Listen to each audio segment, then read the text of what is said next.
All right, well, it's 10:15, so we are going to go ahead and get things. The session we're in today is Understanding the Impact of the Future of SharePoint. We're going to do quick introductions to the team. My name is Jennifer Ann Mason. I work at Planet Technologies. You can find me at Twitter at Jennifer Mason or www.jenniferannmason.com. I like to tell people that I'm allergic to syntax and semicolons, so everything that I do is what you can do with SharePoint out of the box. So really working with power users, helping them understand how to use SharePoint, understand how to get things going. So we'll have, next we'll go with John and then Kathy. Hi, I'm John White. I'm the CTO of a company named Unlimited Viz. We are the makers of tyGraph, analytics for Office 365 and Yammer. I have played with SharePoint in one form or another since 2001, which makes me old. Means you're calling me old. There was other stuff before that. Yeah, my contact information's on there. Yes, I like to dive, and yes, I'm not old. So anyway. Hi, I'm Kathy Dew. I'm CatPaint1 on Twitter. I also work at Planet Technologies. I'm an enterprise delivery manager, and involved in that, I like to spend a lot of time figuring out how to make SharePoint look not like SharePoint, so doing everything the product group hates. And then I spend a lot of time, I'm not allergic to semicolons, and so I spend a lot of time in the developer world as well. So we kind of go all across the board, so we definitely encourage you to ask us questions. There are mics in the middle, and so we're going to be looking forward to getting some questions from you today. Yeah, so the format of the session today is really open Q&A. They wanted us to present some sessions where you guys could ask us questions and get our perspectives and our answers. So I'm going to start out the room with asking each of them just this question about our experiences with SharePoint's updates over the last year. The two mics in the middle are where we'll pull the questions from. So after we've all had you sit down, we'll now have you stand up and come to the center, to the mic, and ask a question. You might be able to pay $1 to the person on the end to make them ask your question. But that's kind of how we'll go. If the room is quiet, then it'll be dealer's choice, and we'll just start asking each other's questions. So first up, Kathy, we'll start with you. Over the last year, what has your experience been like with SharePoint updates and all the changes?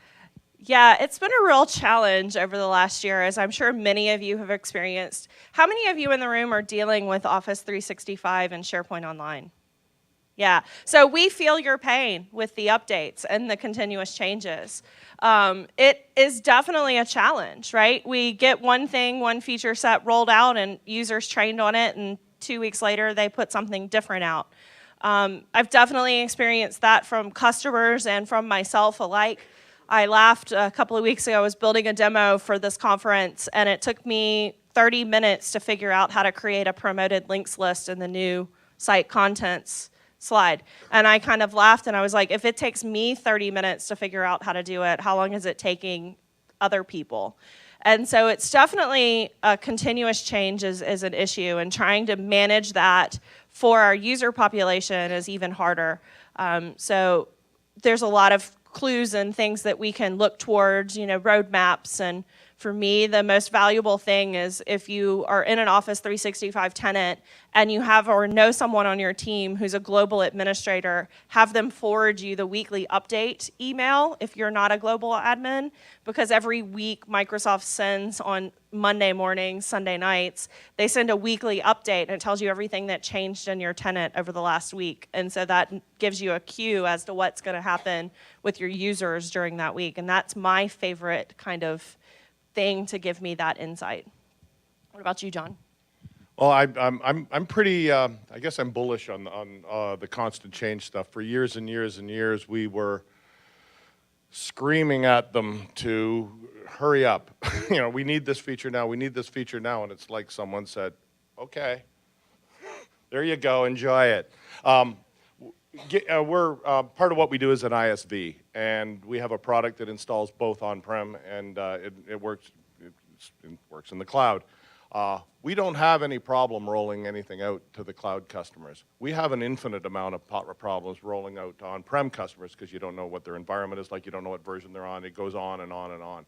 So for me, the constant, it's not so much about the constant change, it's about having the same level for everyone, whether they like it or not. As an ISV, it's very, very good for us. So that's my experience. All right, and just a reminder, panel session, mics, questions, audience. Can't get out. We'll figure out a way. Oh, we've got one. right. Hi, how's it going? Good. I have a question about a feature that was supposed to be rolled out that hasn't as of yet. I guess I represent the University of Miami, and we've just about finished moving off servers onto SharePoint 365. And the big question is with lists, there was supposed to be the removal of the 5,000 item view threshold. Yeah, that's the fun one. And it's been promised over and over again that it would appear to be a new feature, so we don't have to worry about custom views, and so far, no dice. Yeah, so one of the interesting things about this panel is none of us are blue badges. So if you're familiar with what a blue badge is, that's a Microsoft employee. So none of us are Microsoft employees. We're all independent. So we don't have necessarily insider information on dates and stuff like that. We laugh as you say the 5,000 threshold because I think that is one thing that we tell them all the time, over and over again. We're waiting This is a like problem. you. We're waiting for it. I think with the addition of the modern list and what we're seeing with the coming with the modern list, we're starting to see where things are going to go, and I think those thresholds are going to change. It's slow in coming because how long did they tell us? You know, you can have a 2 gigabyte file upload limit, and then it finally changed, and it finally got bigger. And so I know that they're working on it. I know that they've done a ton of work in List. They have a session. What's coming with List, I think it's Wednesday or Thursday, where they might talk about that. I know it's still on the roadmap, and we feel your pain. I wish we could make them do it faster. It's still an active engineering task. It's not one that they've given up on. They actually have people dedicated to figuring out how to make that work. And so it is something that I know the person that's there, and they're actively working on it. And I don't anticipate that it's going to be another 2 years before we see that happen. I think it's going to be much sooner than that, but I don't know a date around that. But I do know that they are actively working on that 5,000 list limit. Thank you. I'm going to add in, I think it's soon too, and it absolutely needs to be done. However, usability with 5,000 items in a list is something you want to consider. You know, you don't want to have a drop down with that many items, et cetera. When you have a lot of data in a SharePoint list, it's not a bad idea to consider moving it out into SQL, surfacing in a different way. Just think about that. You're up. Hey, I'm curious to know if you guys have any insight about the future of forms and the migration path forward from InfoPath. I love that Okay. question. Let's I heard you about the blue badge thing, so I know that's Yeah, it's no, 10:23, so that's it's how coming. quickly- It's coming. I think that as it stands right now, the solution is still to use InfoPath. But you have to use it wisely. So I like to tell people if you're looking at what you're doing with InfoPath, if it's custom code, if it's something extremely complex, if it's something that you need to use in the whole organization, you probably want to look at using something along the lines of a custom solution, maybe a third-party tool. Until then, Power Apps and Flow, they're coming along, but I don't think anyone is going to say that they're a one-to-one replacement. Yeah, they don't seem to be there yet. No, they're not there yet, and they're starting with features, and I Yet think it's is the the word. yet. Right. Yeah, and I think it's coming, and so then we have to look at, okay, well, how is that going to fit into what we're doing? I love InfoPath as much as I hate InfoPath, the same way with SharePoint Designer. I love it as much as I absolutely hate it. And I can't argue necessarily that it's the best way to do things, but at the end of the day, you've got to still do forms. And so the thing I'd encourage everybody to do is keep harping Microsoft, get down to that booth and say, hey, yeah, you know, forms, we really need to do it. I'd start looking into the Power BI and Flow. They have a lot of sessions out here. Not Power BI, Power Apps, which is now part of the Power BI, Power Apps and Flow is kind of in the same family. I think you're going to start to see movement there. They've made huge strides, but they also still need to make. I think we're all involved. We were with them all day on Sunday in training and telling them no, no, and yes, and we have meetings with them again. So now is a good opportunity to throw your voice in and kind of say what's going on. But as it stands, the official is still InfoPath until we have something better, and we don't have anything better yet, and InfoPath is still supported till 2023. All right, thank you. And another way that you can use your voice is there's something out there called user voice. How many of you have heard of user voice? So user voice is what the product group is actively monitoring, looking for the features and the things that you guys are wanting. So make sure you look on user voice. If there's something about forms that you agree with, you get a certain number of votes when you create account in user voice. Vote on the things that you like. That's how features are getting added into Office 365 and solutions are being developed. So that's another great resource. Yeah, I want to throw into Power Apps is in preview. It's not even released yet, so we know how it goes with Microsoft and releases. That said, depends on what you use forms for. If you want to use it as a simple way to hide fields on a SharePoint form, it's going to be up to the task at first release, I think. So have a look at what you want to use it for. And I want to plug Stratus Forms, Mark Rackley's product. It's free, client side, works in the cloud, works on-prem. So if you need something now, low investment, have a look at it. Stratus Forms. My name is Koen from Belgium. Welcome. I worked for 2 international companies. They used SharePoint for more than 2 years. After 2 years, chaos, no organization, no governance around it. Then they asked my advice. After 2 years, we have the different knowledge about team sites, project sites, self-service, and all these things to make it more robust and transparent. My question is, going to SharePoint Online with all these changes also, the groups, a group has a site and these things, I think, is it the good word? You have profilation of sites and these things. What is your experience for maybe big companies? Do they like that?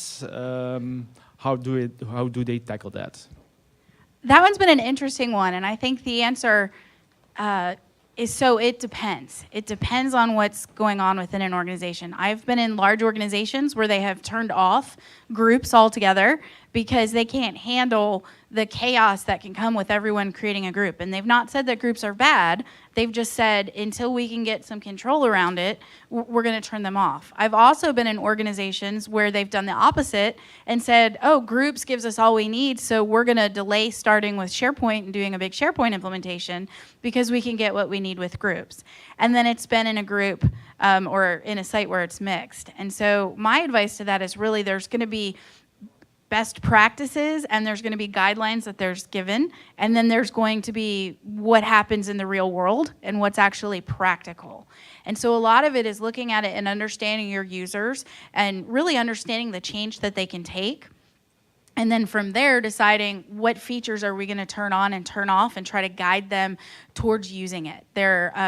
I worked with one group that they turned groups on and had a major mess and had to go back and clean it up. And then from there, they kind of had to change their policies of what they did with first release.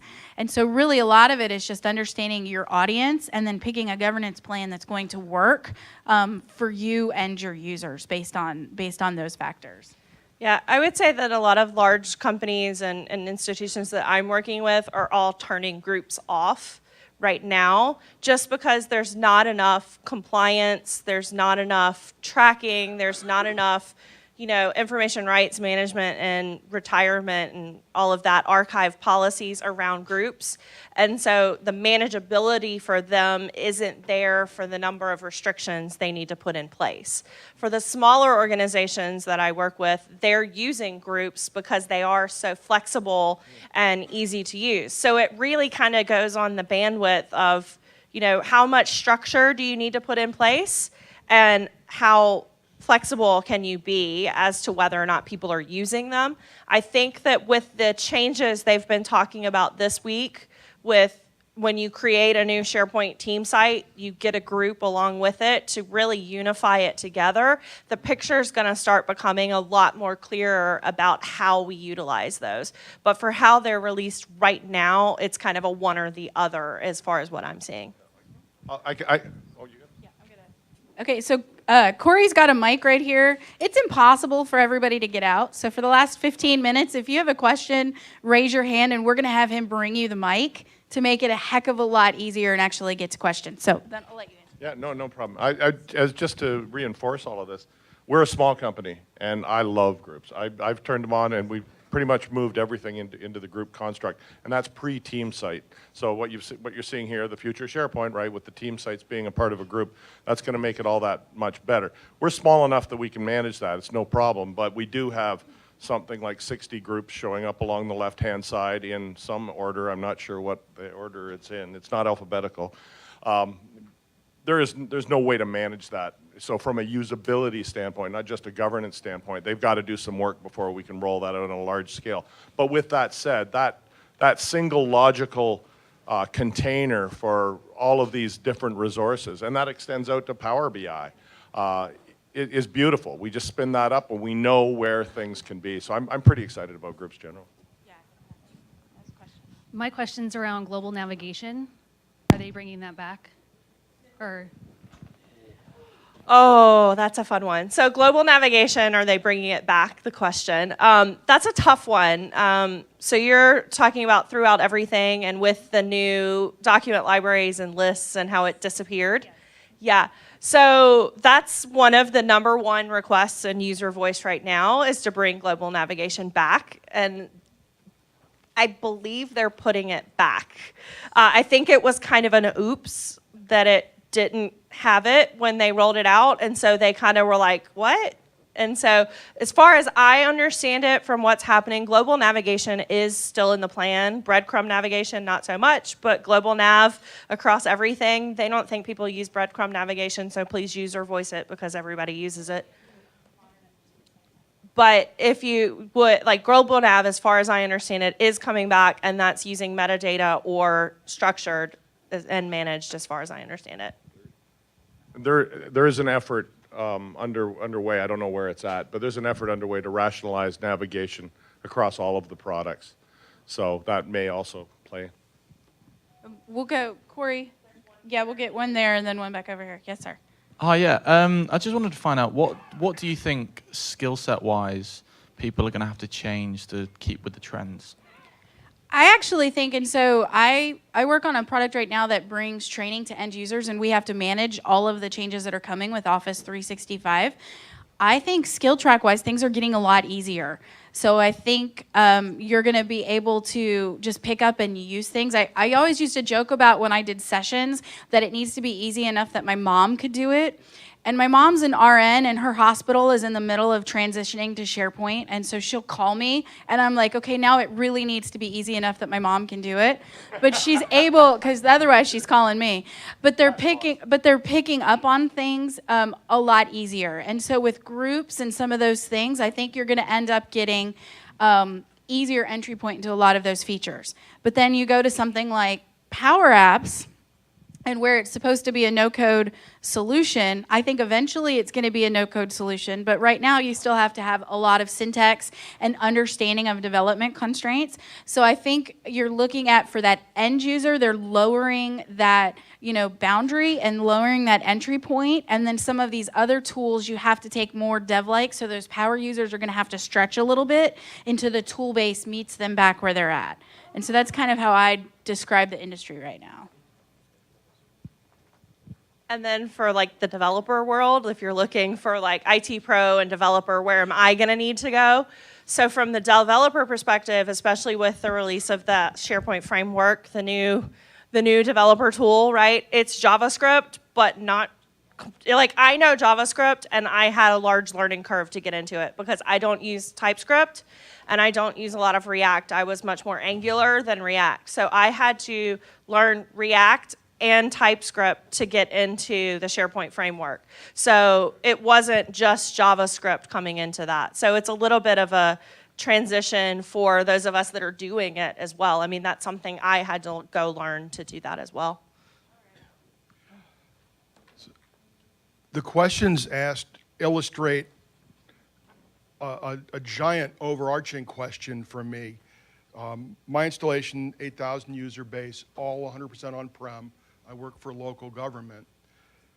How are folks managing either an O365 environment or a hybrid environment, even more critically? Can you put the mic a little closer so people can't hear you?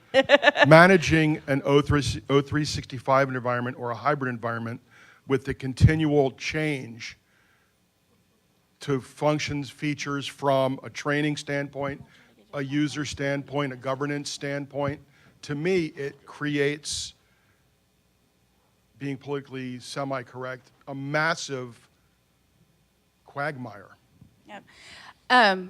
Very difficult. So a lot of organizations are going to rely on turning first release off. So first release is off for their implementations. And then there's also the paths that you can have for updates. So if you have like Office 365 Pro Plus, are you going to be on the current branch or are you going to be on the business branch, which kind of slows things down.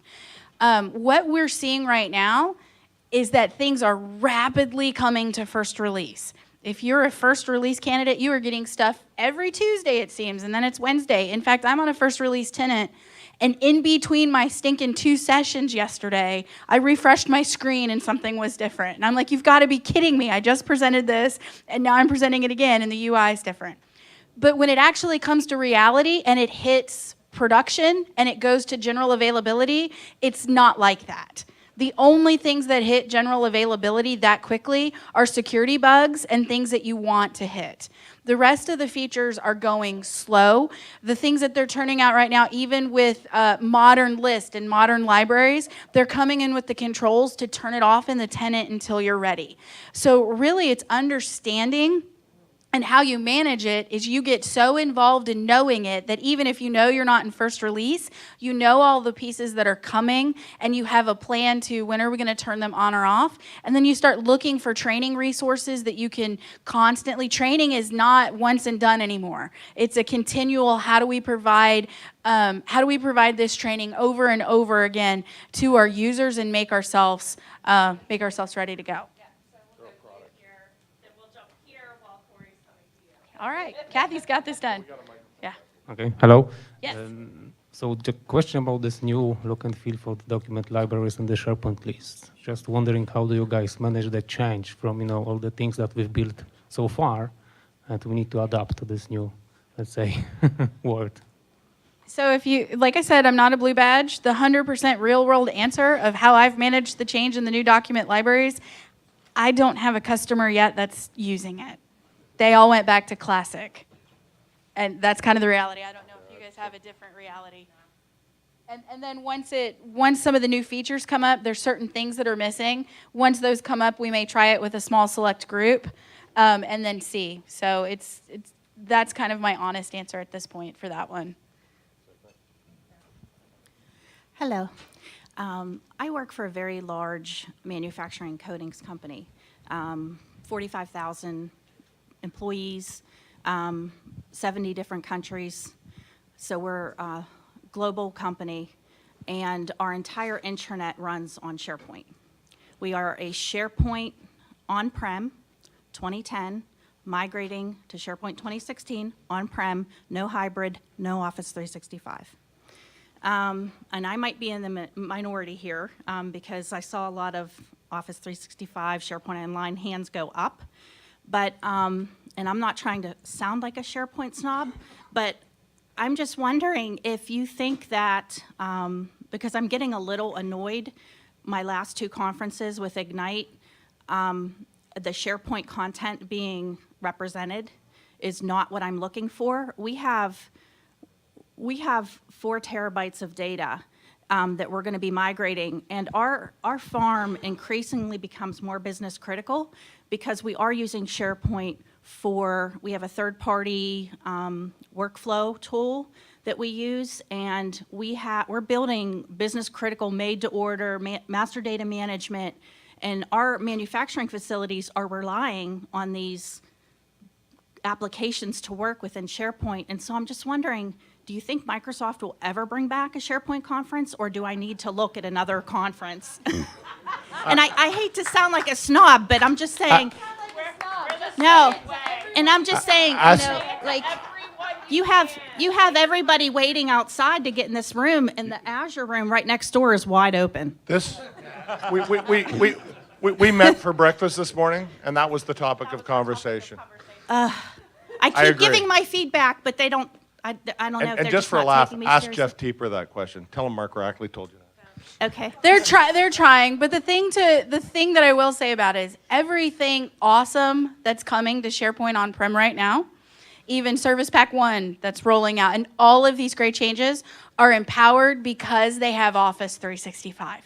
And everything that they're doing with Office 365 is what's going to make that 2016 on-prem experience great.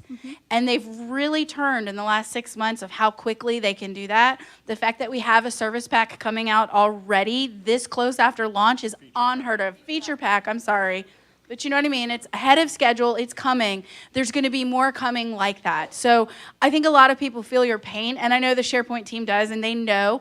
But SharePoint ceases to be just something in and of itself. If we start looking at CRMs coming into it, you start looking at what Project can do, you start looking at the whole infrastructure of what Microsoft can bring us. Most of what we can do today, as much as the Azure room is empty, is because of the work that Azure's doing. So it kind of all comes together full circle, and I kind of see why they're doing it, but there could be more SharePoint presence. So just if you give that feedback to Microsoft, they are listening, and we kind of laugh at it. But Yeah, but just like you said, I'd love to hear a session on Microsoft SharePoint and CRM Dynamics. Because we do have an integration right now with CRM and SharePoint. We support it in our on-prem farm. But am I doing it right? Or Right. can some other people give me some examples? I mean, what happened to that? And what happened to like the customer showcases, where different customers come and talk about how they use SharePoint within their enterprises? Like, I totally missed that. So anyway, I'm done. all right, I think we have time for like these last two questions. Or he's had one over. These last three. Okay, go ahead. So my question is rather short. Do you know if they are giving some love to the content type hub or the term store? So I think the way to look at that is if they're restructuring how they're doing everything in team sites. You have this new modern experience, and they're starting out focused on a certain set of features, and then they're working into those harder problems. So they're not going to launch on day one, like I did a session yesterday on the task list. If you go and create a task list right now in the modern experience, you lose all of the functionality. That's not the forever stance, that's just where we're going right now. So content type hubs and all of those things that you're talking about are a pretty complex feature inside of SharePoint, and they know they need to do it right. So it's on the roadmap, and it's something that it's coming. So now's your opportunity to kind of get in and voice that, watch what's coming with first release. So by no means do I think they've written it off and they're not doing anything with it. It's just not where they're at right now in the cycle of the modernization of team sites.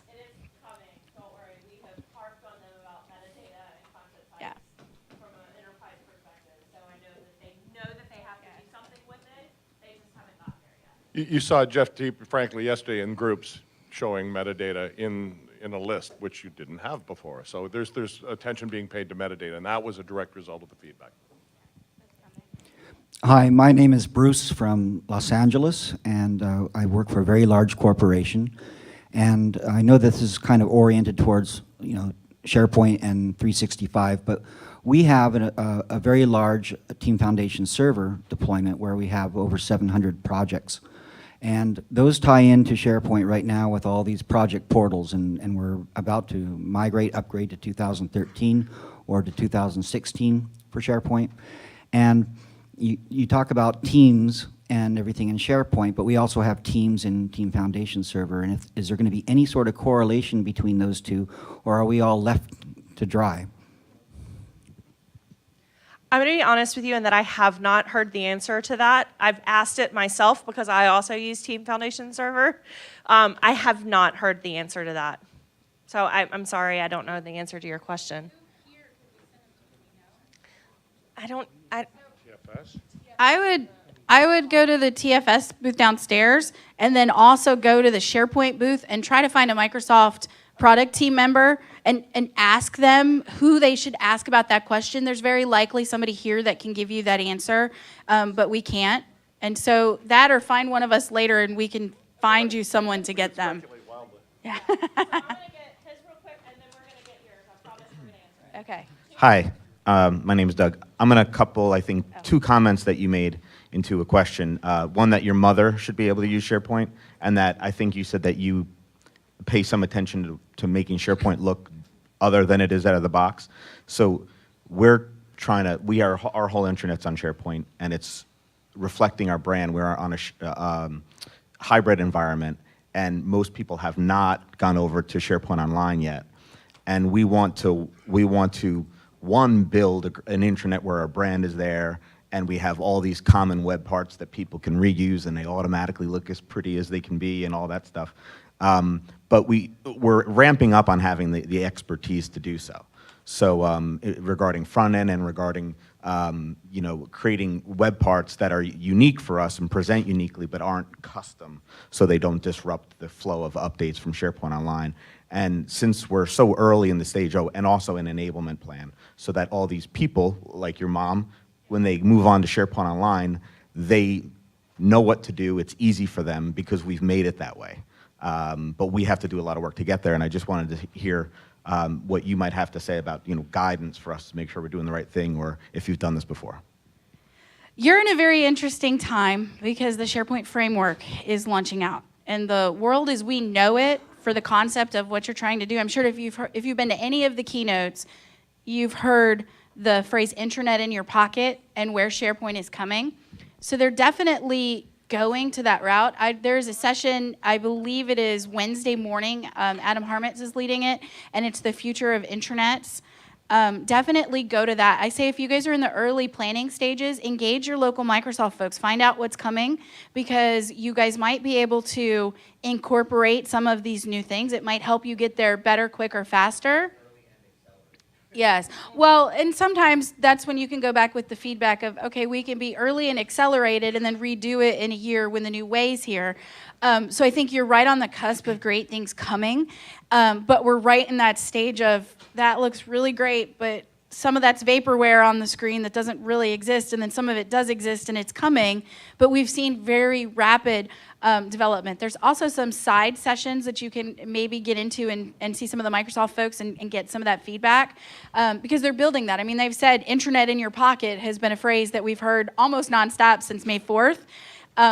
Yeah, which we laugh at every time we hear it. But it would be very exciting right now for me to be in a company that was just getting an intranet if we could go do some of those things, because you have new skills to learn, but the experience and the end result is going to be unlike anything we've seen yet inside of SharePoint.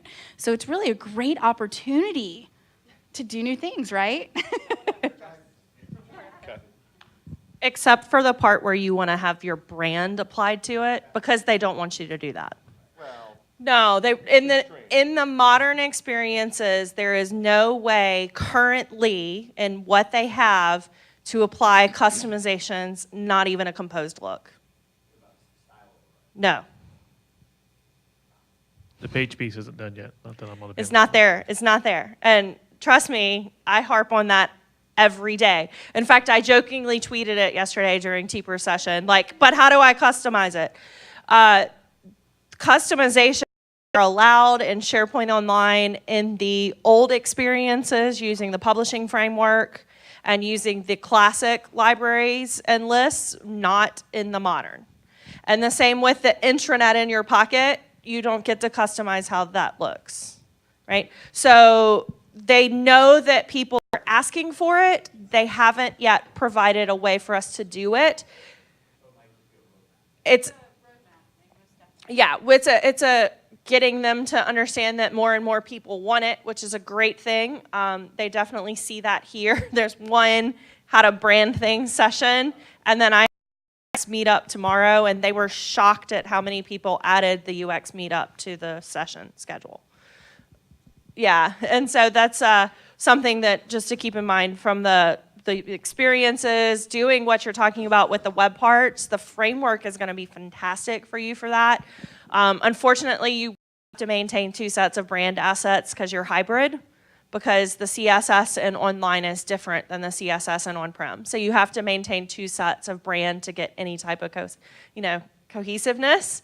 But they know that we want customization. They just haven't put it in place yet. We don't know what that is.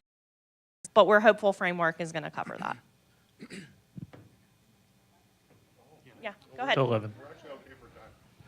So I support SharePoint in the banking industry, and I would love to make the leap from our on-premise environment to Office 365. Obviously, there's deep security concerns for the banking industry and compliance regulations and those sort of things. And I'm trying to get a feel, like, how can I approach that conversation? You know, we have a very healthy communication path with those people, but in thinking about, like, the title really of this session, you know, the impact of SharePoint 2016, can that help me in making that case or shaping that conversation with those groups in order to make that transition? So I've been working with healthcare institutions, which have a lot of the same restrictions that finance has because they maintain patient health information in there. And they have the same type of security and all of that restrictions. And the way that we broached that with the compliance groups and the security teams that had those fears was to build that partnership with my Microsoft representative to come in and do things like that. And then I had a healthcare institution that wanted this, but wanted more restrictions. So Microsoft allowed them to go into the government cloud, which makes it even more restrictive than the enterprise cloud. So it's a separate set of servers. It's more restricted. So, you know, you can have that with your Microsoft reps and get them to help make your case for you to your security and your compliance teams as well, because they're used to that argument. I'm going to intercept them. Just quickly. It's a funny thing. I think it's a matter of perception as much as it is anything. You can answer all the detailed questions. There's good answers to those questions that are out there. But banks, like insurance companies, et cetera, very conservative organizations, they want to be first to be second, right? Nobody wants to go first. And what you don't have right now is a high-profile bank saying they've made the leap. From what I understand, that's coming, so watch. What you do have is last week, the UK Department of Defense just went completely Azure and Office 365, and was a very public announcement. And that's something to look at right there. So in terms of addressing the fears, oftentimes examples are going to be as much as any technology. And the only thing I'd add to that is, have you spent much time in the Microsoft Trust? So that really, yeah. that resource is absolutely fantastic. And a lot of times what you can find out is what Microsoft is doing inside of Office 365 far surpasses what you guys are even, and I don't know your organization, but in most cases, far surpasses what the organization is even capable of doing. And so when you start looking at what are the very specific things you need, they do a great job of that site showing you what is happening, where is it happening, what are the policies that they man, and doing that. So when you're having those tough conversations around security, that's a very legitimate site that you can point people to, get reference. So that's the only thing I'd add for that is Microsoft is partnering with you to have that conversation. They know they have to have that conversation to be successful. So a lot of those resources and details are there specifically for you to be able to have that into the nitty-gritty of how are we doing it, what are we doing it, what compliance are we hitting, where are we at? And so I think that would be a great resource for you. Yeah, no, I appreciate that. That's one of the things that always comes up is the controls. And they want to know everything at any time, any given time, and be able to lock things down if they need to. It's tough to keep up with. Yeah, the Trust Center is going to give you a lot of that data. Okay, thank you. It doesn't help to have Office of General Counsel with you. Yeah. No, I'm not joking. Hey, John. Hey. How you been? This is just a frustrating question, but I guess you guys probably, I know the official answer I get from Microsoft from time to time, but just wondering what you're seeing out there in the real world. With the social experience. So I work for a large firm, global, and multiple SharePoint environments, but we can't do the social part because, again, you know, once you have more than one, the social experience becomes horrible. My accountant, you know, 3 different farms, I have 3 different social experiences. Is Microsoft doing anything about that on the on-prem in the future, or are they still committed to not doing the social stuff on-prem? They're not doing anything about it on-prem. That's the short answer. They've said that publicly, loudly. Your answer is still Yammer in the cloud. Mm-hmm. That story got better this week, a lot better this week. For the last, I'm going to be putting a blog post out, I think this afternoon, about this very topic. For the last year or two, there's been an awful lot of questions about whether or not Yammer, whether or not Microsoft's committed to it, right? We had a lot of mixed signals in the marketplace, not the least of which was the Office 365 community moving to a lithium-based platform. That was done because they wanted to have it completely available to the public, but nevertheless, those messages were mixed. You're seeing an awful lot of signs here of a reinvestment in Yammer.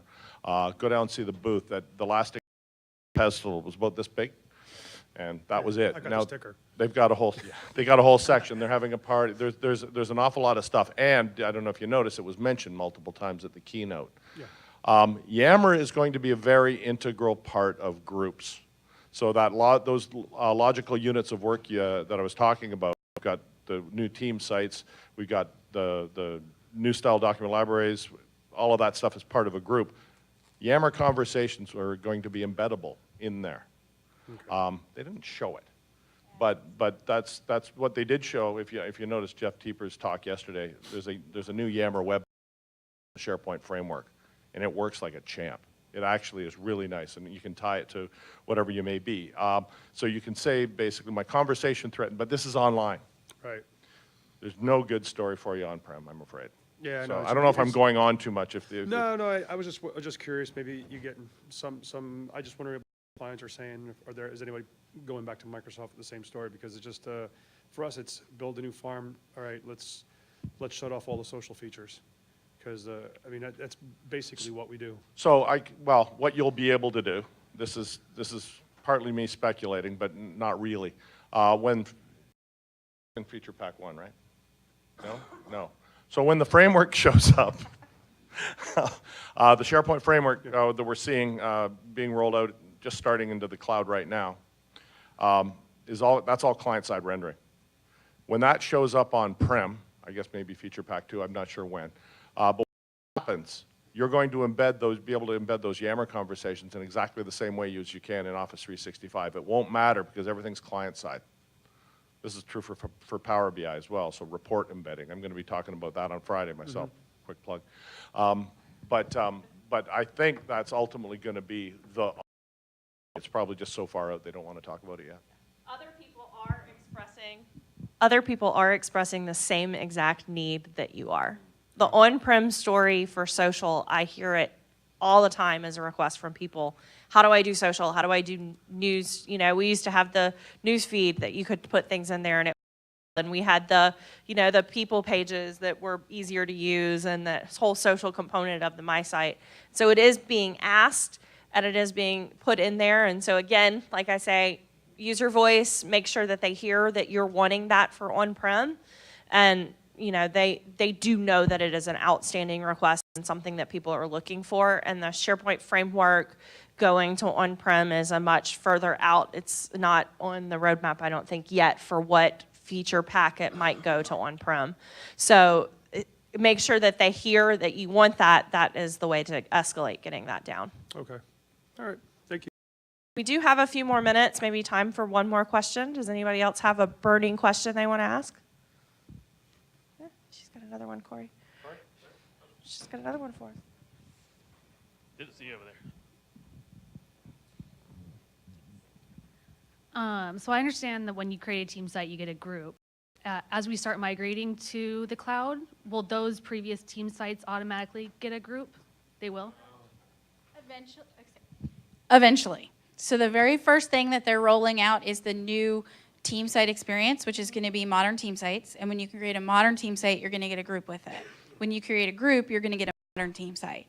They are addressing in the future as a roadmap item what they do with the existing team sites to make existing team sites have groups and existing groups have team sites.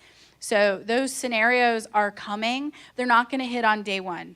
But to be perfectly honest, I'm kind of happy about that because I am sure there are going to be many things when it hits first release that we're going to say, we like this, we don't like this, you need to do this, you need to do that. And then my team sites that are functioning as team sites already, they're going to be left alone until we can go through a process of getting that piece there. So it's not going to hit in first release, but it is completely on the roadmap. But just like they did with groups, you guys remember when groups first came out? Groups first came out and there were 0 administrative controls with groups, like none. And then it took, a couple months being in first release, and then we saw all those controls come out. And by the time it actually went to GA, it had the right mix of controls for it to be usable. So I up with the same experience with groups and team sites. Everything's going to hit the modern experience first. So the modern team sites that they just announced, which they're in first release, but like even still on my tenants, I'm not seeing them. So they're in early first release. Then you'll start to see beyond that, more scenarios will keep coming, and there'll be some process that, is undefined right now that you can take the old structure and, meld it with the new. It's a good question, though. We all want it. Okay. So I think that's it. Hopefully this was helpful, guys. So enjoy the rest. Thank you, guys. Right.